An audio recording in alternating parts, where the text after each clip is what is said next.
बढ़िया, इस सवाल को क्या कहा गया। किसी संख्या को आप यहाँ पर देखिए, एक संख्या में पहले 12% की वृद्धि की जाती है, फिर यहाँ 23% की वृद्धि की जाती है। इस प्रकार प्राप्त संख्या में अब 34% की कमी की जाती है। मूल संख्या में कुल वृद्धि या कम प्रतिशत ज्ञात करो, क्या होगा।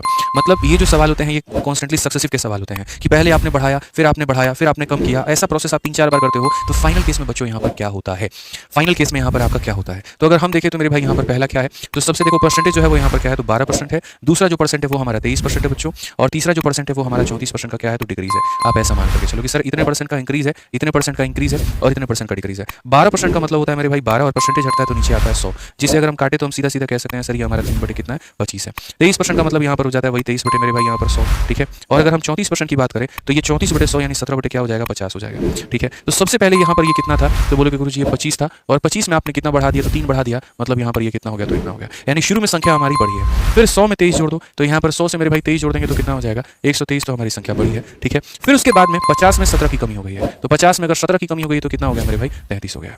ये हमारा क्लियर हो गया, ठीक है। अगर हम यहाँ पर देखें तो हम यहाँ पर क्या कहेंगे, तो हम यहाँ पर सीधा सीधा कहेंगे सर 4 से काट लीजिए 7 बार में, और 4 से काट लीजिए आप यहाँ पर कितनी बार में, 25 बार में। 25 25 625, और मेरे भाई यहाँ पर 625 का जो 5 गुना होगा 50 25, 5 2 10 2 12, और यहाँ पर इतना, ये मेरे भाई हो जाएगा 31250। कितना हो जाएगा, 31250 मेरे भाई, ठीक है। अब हम एक बार इसको गुना करते हैं, यहाँ पर इसका गुना मेरे भाई क्या होगा, थोड़ा सा फास्ट कैलकुलेशन आपको रखना है अपना, ताकि आप सवालों को बना पाएं। तो 7 × 3 हमारा 21, और यहाँ पर जो है अगर आप इसको 21 से गुना करोगे, ये मेरे भाई यहाँ पर 123 हो जाएगा। 3 का डबल 6, 2 का डबल 4, इतना मेरे भाई 3 हो गया, 8 हो गया, 5 हो गया, 2 हो गया, यहाँ पर 3 हो गया, 3 और 8 11, 8 5 13 और 14, 5 2 7 1 8, और मेरे भाई 28413। तो यहाँ पर ये हो जाएगा 28413। थोड़ा मैंने कैलकुलेशन किया मेरे भाई फास्ट, थोड़ा थोड़ा आप भी ऐसा सीख लिया करो, ठीक है। कैलकुलेशन ऑलरेडी मैंने यूट्यूब पर पढ़ा रखा है, तो आप कैलकुलेशन की वीडियो मेरे भाई यहाँ पर देख लेना। अगर आप यहाँ देखोगे तो बोलोगे गुरुदेव 10 से आपका 3 गया मेरे भाई 7 हो जाएगा आपका, 4 से आपका 1 गया सर यहाँ पर 3 हो जाएगा, ठीक है।